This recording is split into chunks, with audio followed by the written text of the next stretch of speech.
관절의 가동 범위나 근력 차이 그리고 그런 것들 이제 종합적으로 인한 생활의 퀄리티 자체가 라이프 퀄리티 자체가 많이 다릅니다. 오늘은 재활치료 관련해가지고 저희가 이제 동물병원에서도 많이 사용을 하고 여러 가지 치료들을 많이 하고 있는데 실제로 이제 수의 쪽의 재활은 역사가 길지 않습니다. 최근에 10년 안쪽, 최근 5년 정도 전부터 학회도 만들어지고 하면서 여러 가지 활발하게 이제 진행이 되고 있기 때문에 실제 필요한 부분은 인위 쪽에서 많이 성공 사례라든지 적용 부위를 많이 벤치마킹을 한다든지 많이 적용을 공부를 같이 하면서 하고 있습니다. 그래서 오늘은 정말 모시기 힘든 분인데 이제 저희 병원에 많은 자문도 해주시고 제가 치료하는 과정에서 궁금한 거 있거나 하면은 많이 자문을 부탁드리는 인위 쪽 재활의학 전문의신 김대환 원장님을 모시고 유익한 시간을 가져보도록 하겠습니다. 여러 가지 궁금했던 점 저도 궁금하고 또 원장님께서도 동물 쪽은 이런 거를 사용하는지 이렇게 좀 적용을 해볼 수 있는 그 아이디어나 아니면은 치료가 적용을 하면 좋을 것 같다 이런 가이드도 좀 주시고 할 거라서 그런 부분 관련해서 좀 프리하게 토킹 한번 해보겠습니다. 먼저 소개 간단히 해주시죠. 예, 안녕하십니까. 저는 삼성웰재활의학과 김대환 원장입니다.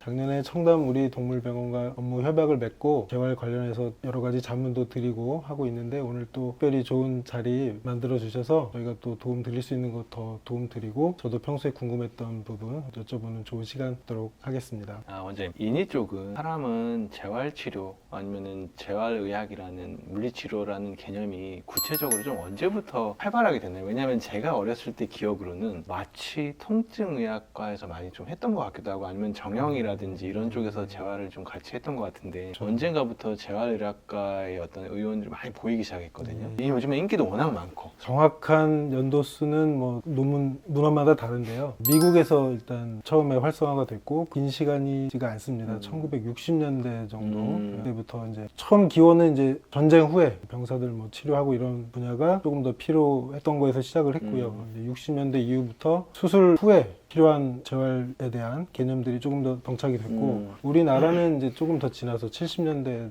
지나서 처음에 이제 연세대 세브란스 쪽에서 좀 도입이 돼서 거기서부터 첫 재활의학 교실이 생겼고 근데 그때만 해도 이렇게 뭐 이제 시작 단계라 활성화된 거는 90년대 이후라고 보시면 될 것 같고요. 방금 말씀드린 것처럼 수술하고 나서 사실은 더 환자분들한테 해드려야 될 부분들이 많은데 그런 것들에 대한 요구도가 늘어나면서 점점 대학마다 교실이 생겼고 의원급도 이제 점점 늘기 시작했다고 보시면 될 것 같습니다. 20년 정도네요. 예, 뭐 그렇게 보시면. 그러니까 지금 원장님 말씀하시는 것처럼 약간 동기부여가 된 어떤 계기가 이제 수술 후에 뭔가 환자들의 어떠한 삶의 퀄리티를 좀 더 올려주기 위해서 적용을 하다 보니까 많이 이제 늘어난 것 같아요. 맞습니다. 실제로 수의 쪽도 마찬가지예요. 지금 저희도 마찬가지. 저희도 재활치료나 뭐 물리치료를 많이 하고 있는데 대부분의 적용 케이스는 물리치료 자체만으로 오시는 분들은 그렇게 많지 않아요. 아직은.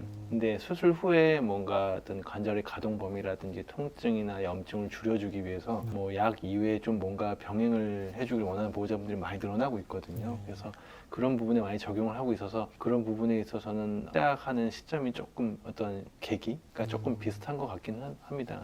저희는 실제로 한 5년 정도밖에 안 된 것 같아요. 학회가 만들어진 지가 한 5년 정도 됐기 때문에 그 정도인 것 같고 이제 많이 좀 인위 쪽을 많이 보고 배워야 되는 부분이라고 저는 생각을 합니다. 그러면은 제가 질문 하나 드릴게요. 원장님이 생각하시는 재활치료가 뭘까요? 재활치료라고 하면은 이제 방금 말씀하신 것처럼 물리치료, 수술 후 재활 그 정도를 일반적으로 많이들 생각하시는데요. 저희 재활의학 분야도 꽤 세분화되어 있습니다. 방금 말씀드린 물리의학, 수술 후 뭐 재활 이런 부분은 이제 잘 모르시는 부분인데 뭐 암 환자에서도 재활이 필요하고요. 심장 재활 그리고 이거는 또 이제 많이 하고 있는데 뇌졸중 같은 그런 뇌신경 재활, 소아 재활 최근에는 좀 축소되긴 했지만 이전에 사고가 많을 때 이제 의지 보조기 재활 뭐 이렇게 등등 분야가 많이 있습니다. 근데 실제 생활에서 환자분들이 접하는 재활의학은 처음에 말씀드린 이제 물리치료, 물리의학 그리고 수술 후 재활 그리고 최근에는 도수치료, 주사치료 이런 것도 재활의학 쪽에서 근골격계 재활로 많이 시행하고 있고요.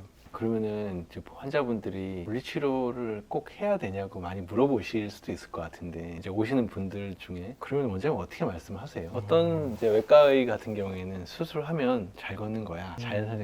물리치료를 꼭 필요로 한다, 재활치료가 반드시 필요하다, 이게 이제 수의 쪽의 지금 트렌드거든요. 물론 인인 쪽에는 당연히 이걸 같이 하겠지만, 그래서 실제로 재활치료를 꼭 해야 되는 이유가 뭘까요? 한 10년 전만 해도 수술하고 재활은 그냥 개인 환자가 알아서 하는 그런 개념이었다면, 재활 치료를 근데 이제 했을 때와 안 했을 때 그 처음에 말씀하신 뭐 관절의 가동 범위나 근력 차이, 그리고 그런 것들 이제 종합적으로 인한 생활의 퀄리티 자체가, 라이프 퀄리티 자체가 많이 다릅니다. 일단 저한테 오시는 분들은 재활 치료를 염두에 두고 오시기 때문에 뭐 꼭 해야 하나요라고 하는 질문을 제가 많이 받진 않지만, 경험적으로 재활 치료를 했을 때와 안 했을 때 그 방금 말씀드린 차이가 크기 때문에 모든 경우는 아니겠지만 상당 부분에 있어서는 재활 치료를 필요로 하게 됩니다. 그리고 또 궁금한 것 중에 제가 하나가, 인이 쪽에서는 어떤 질병에 가장 재활 케이스가 많은가요? 예를 들어서 뭐 근골격계 중에서도 뭐 허리, 어깨, 사람도 뭐 팔, 뭐 팔꿈치 여러 가지 부위가 있겠지만 자주 내원하는 어떤 특정 부위가 있나요 혹시? 이렇게 말씀드리면 좋을 것 같아요. 크게 아까 재활에도 파트가 여러 파트가 있다고 말씀드렸는데, 가장 크게 나누면은 재활의학도 신경계 재활 그리고 근골격계 재활, 이렇게 크게 두 가지로 나눌 수가 있습니다. 신경계 재활이란 건 말 그대로 뇌졸중이나 뭐 뇌출혈, 뇌혈관 질환으로 인한 후유증에 대한 재활 파트고요. 근골격계는 뭐